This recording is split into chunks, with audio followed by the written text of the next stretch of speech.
हे समरथ परमात्मा, हे निर्गुण निरंकार, तू करता है जगत का, तू सबका आधार। कण कण में है बस रहा तेरा रूप अपार। तीन काल है सत्य तू, मिथ्या है संसार। घट घट वासी है प्रभु, अविनाशी करतार। दया से तेरी हो सभी, भवसागर से पार। निराकार साकार तू, जग के पालनहार। है बेअंत महिमा तेरी, दाता अपरंपार। परम पिता परमात्मा, सब तेरी संतान। भला करो सबका प्रभु, सबका हो कल्याण। भला करो सबका प्रभु, सबका हो कल्याण।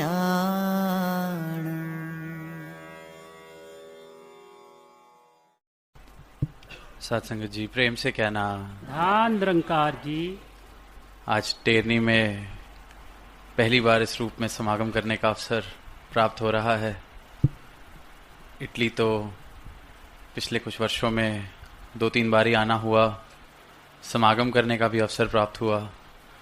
बट इस शहर में ये जो रूप बना है, ये समागम के माध्यम के द्वारा ये जो सच की आवाज़ दी जा रही है, तो ये दातार का, सदगुरु का शुक्र बनता है कि ये पहल इस रूप में भी इस प्रांत में इस विस्तारित रूप में हो रही है। और जैसे हर बार ही दास एक बात कहता है कि उद्देश्य किसी भी समागम को रचने का या इन यात्राओं का सिर्फ और सिर्फ यही कि जो पैगाम है ये दूर दूर तक पहुंच सके, ये हर एक मानव तक आवाज़ पहुंच सके। कल जब ज्यूरिख से चले इटली के लिए, तो पूरा वीक, अब ये जो हफ्ता है, पूरा सप्ताह, शनिवार तक इटली में ही लगभग हर रोज़ समागम का रूप किसी न किसी शहर में बनना है।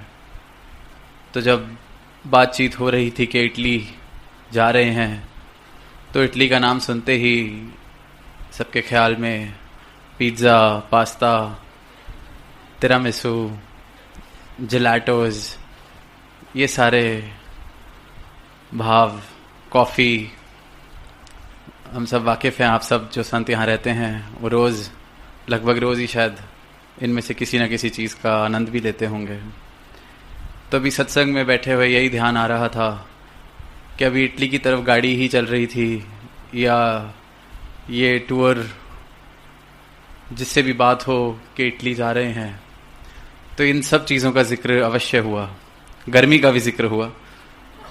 तो भाव यही आ रहे थे कि ऐसे ही आज का समय जो देखने को मिल रहा है, इंसान की जब बात की जाती है, इंसान का जब नाम लिया जाता है,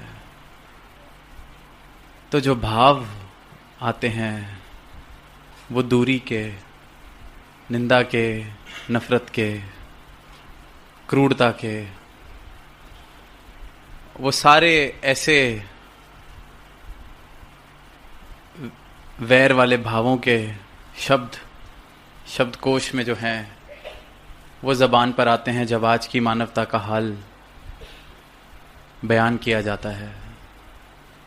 जबकि जो ख्याल होना चाहिए वो प्रेम, सद्भावना, सत्कार, विनम्रता, विशालता, दीवार रहित रिश्ते, इस प्रकार के शब्द और भाव रिप्लेस हो गए हैं जो एक स्वाभाविक अवस्था के साथ इस परमात्मा ने इंसान को इस धरा पर जन्म दिया। बिल्कुल शुद्ध, जो हम बार बार सुनते हैं कि मन तू ज्योत स्वरूप है। तो जब ये ज्योत ने जन्म लिया इस इंसान के रूप में, हर चीज से अनछुई, जब एक बच्चा हम देखते हैं, हम अक्सर कहते हैं बच्चे भगवान का रूप होते हैं, इतनी इनोसेंस,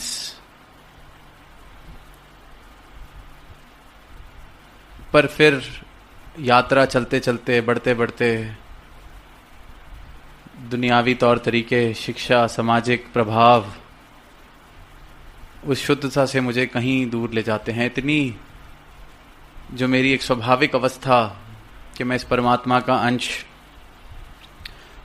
उस पर इस समाज की इतनी परत, इस मन की, इस दुनिया की, इस मेरे अहंकार की इतनी धूल जम जाती है कि फिर उस शुद्ध अवस्था से ही मैं वाकिफ नहीं रहता।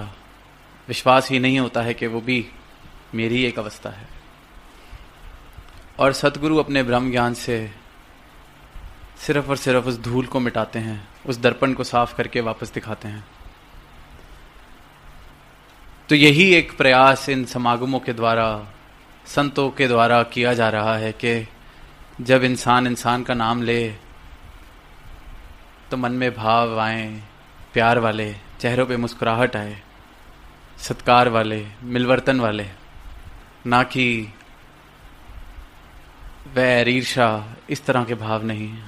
मानवता की बात छोड़ दें, मैं किस प्रकार का इंसान बन रहा हूं, जिस प्रकार का जीवन मैं जी रहा हूं, कोई मेरा जिक्र किसी कमरे में हो, वो जिस तरह से वो बात बाबा हरदेव सिंह जी अक्सर कहते थे कि किसी के कमरे में आने से चेहरों पे मुस्कुराहट आ जाती है और किसी के कमरे से बाहर जाने से चेहरों पर मुस्कुराहट आ जाती है।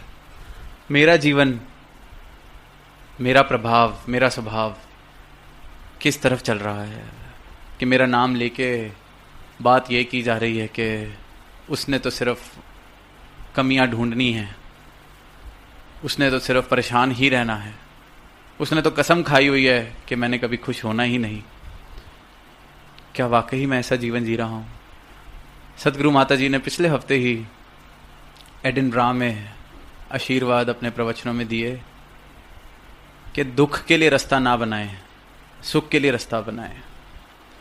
जैसे एक पहाड़ में छोटी छोटी पगडंडियां बनती हैं, पैदल का रास्ता बनता है, धीरे धीरे देखते हैं कि वो तब तो छोटा सा ही रास्ता है, पर वही रास्ते फिर बड़े, उन्हीं रास्तों पे बाद में बड़ी बड़ी गाड़ियां भी चल रही हैं। इसी प्रकार किसी छोटे से दुख को भी पकड़ के बैठ गए, उसके लिए जीवन में रास्ता बना दिया, तो वो छोटे से दुख के रास्ते पर बड़े बड़े दुख भी अपने आप चलने लग जाएंगे, क्योंकि रास्ता हमने उसके लिए बना दिया है। फिर एक कहानी कहीं पढ़ी कि हजूर ने उसका भी जिक्र किया कि कोई आदमी सुबह नींद से उठा और बहुत परेशान कि मेरे पेट के ऊपर से कोई चूहा निकल के दौड़ गया है, और परेशान हुआ तो सामने से हंस के किसी ने कह दिया कि चूहा ही तो निकला है, अगर निकला भी तो था, कोई हाथी थोड़ी चला गया है, इतनी परेशानी वाली क्या बात है। आगे से कहता है जब चूहा निकल गया तो रास्ता तो बन गया है ना, कल को हाथी भी निकल सकता है। छोटे छोटे रास्ते दुख के लिए खोलेंगे तो बड़े बड़े दुख अपने आप ही उस रास्ते पर रास्ता बना लेते हैं। छोटी सी कोई बात होती है, उसको पकड़े रखते हैं, बनाए रखते हैं, और कितनी बार अपने निजी रिश्तों में भी देखते हैं कि एक छोटी सी बात, बहुत ही छोटी सी बात, उसको इस प्रकार जगह दे दी जाती है कि वो इतनी बड़ी बात का कारण बन जाता है कि कुछ समय बाद याद ही नहीं रहता वो छोटी बात थी क्या जिससे परेशानी इकट्ठी हुई थी या शुरू हुई थी। बस वो दूरी का कारण, परेशानी का कारण, दुख का कारण। तो सदगुरु अपने ब्रह्म ज्ञान से हमने जितने भी अपने रास्ते दुख के लिए, परेशानी के लिए, वैर के लिए, नफरत के लिए, निंदा के लिए, छोटी छोटी ये चीज़ें, छोटे छोटे भाव।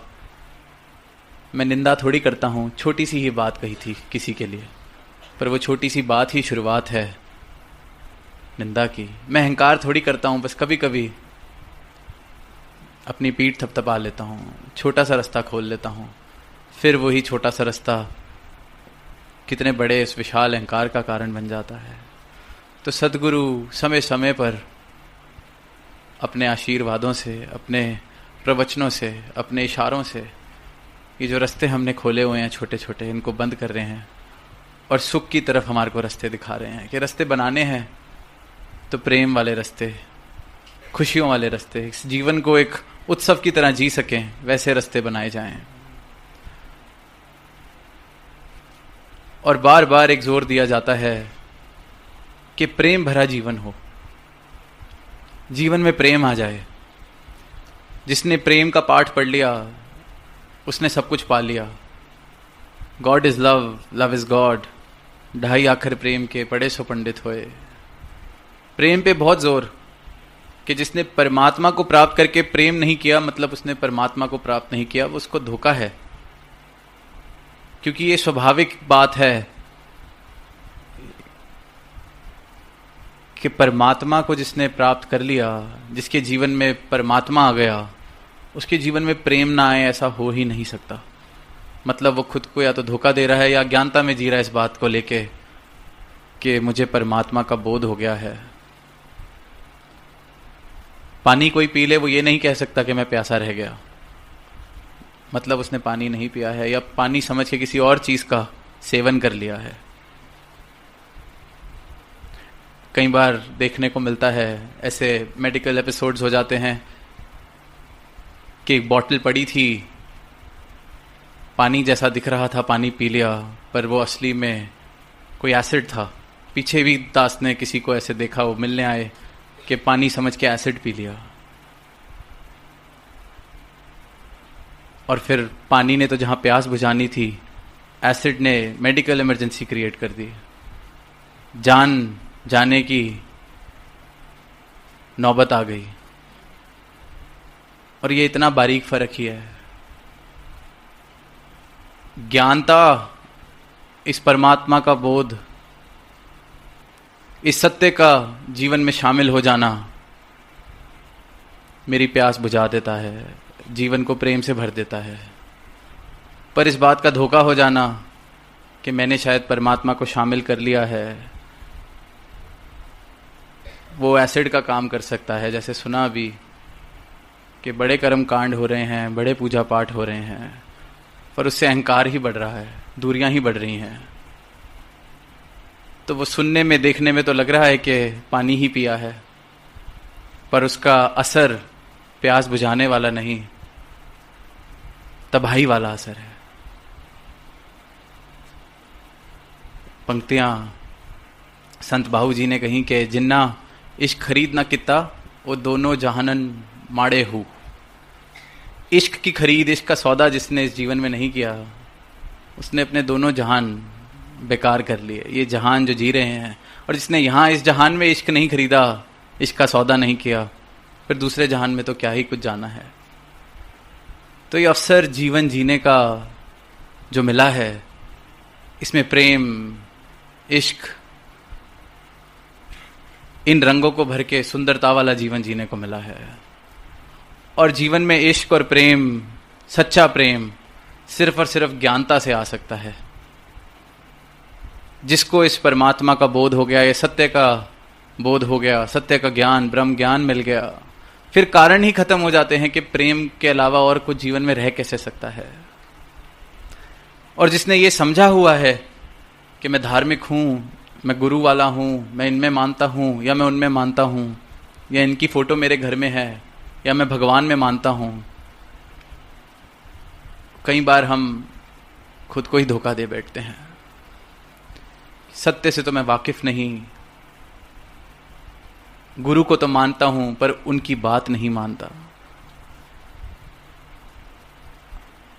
हर एक रूप में पीरों पैगंबरों ने, गुरुओं ने मानव को ये ब्रह्म ज्ञान, ये एक का ज्ञान देके दूरियों को मिटाया है, बुलेखों को, भ्रमों को मिटाया है कि ये तू जो अपने आप को इंसान, ऊंचा नीचा, किस कुल में तू जन्मा हुआ है, किस जात का है, इन बातों में तूने फंसा के जो अपने आसपास दीवारें खड़ी कर ली हैं, ये अज्ञानता की वजह से तूने किया है। और इंसान को ब्रह्म ज्ञान देके उसकी सच्ची पहचान कराकर ये दीवारें गिरी, फिर सबको एक थां पे बिठाया गया। और आज हम सोचते हैं कि कोई इस कुल का है तो इस कुल का है तो इस भगवान में मानेगा, कोई उस कुल का है तो उस भगवान में मानेगा। उनकी शिक्षाओं को तो हम समझे नहीं, बल्कि उनकी शिक्षाओं और उनके नाम को फिर फर्कों का कारण बना लिया है, फिर दूरियों का कारण बना लिया है, फिर वो पानी जैसा दिखने वाला एसिड हमने पी लिया है।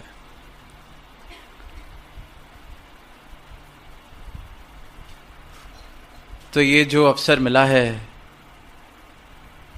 इस अवसर को व्यर्थ ना करें, इसमें इश्क की खरीद कर सकें, वरना वो दोनों जहानन माड़े हो के बेकार कर लिए, खराब कर लिया अपना अवसर, जो इस सुंदरता से, प्रेम के रंगों से भरकर जो जीवन जिया जा सकता था, वहां उस अवसर को प्राप्त नहीं किया गया, वहां उस मौके को पूरा नहीं किया गया। हम कोई भी स्पोर्ट्स देखते हैं और किसी भी टीम में, वेदर यू फॉलो क्रिकेट और फुटबॉल या कोई भी स्पोर्ट, तो हमें पता होता है कि किस खिलाड़ी का क्या पोटेंशियल है। और वो उस दिन 0 पे आउट हो जाए तो हम कहते हैं यार ये तो सेंचुरी मार सकता था, 0 पे आउट हो गया। बस ये वही भाव है कि जीवन तो प्रेम की सेंचुरी मार सकता था, और नफरत, निंदा, वैर, दूरियां, दीवारें, इन सब में व्यर्थ रहकर सेंचुरी से वंचित रह गया। तो it's all about missing out on the potential that we are all blessed with. ये संभावना हर एक इंसान में है, हर एक प्राणी में है कि वो इस परमात्मा से एकमिक हो सकता है, लेकिन इस मानव तन में आकर ये अवसर प्राप्त होता है। 84 लाख की बात की जाती है, 84 लाख योनियों के बाद ये मानस तन मिलता है। बड़े भाग मानस तन पाया, इसलिए ही कहा जाता है कि बहुत भागों से मिला है, रेयरेस्ट ऑफ रेयर अपॉर्चुनिटी है इस जून में आना, और फिर उसको ढंग से जी तो लिया जाए, उसके पोटेंशियल को प्राप्त तो कर लिया जाए।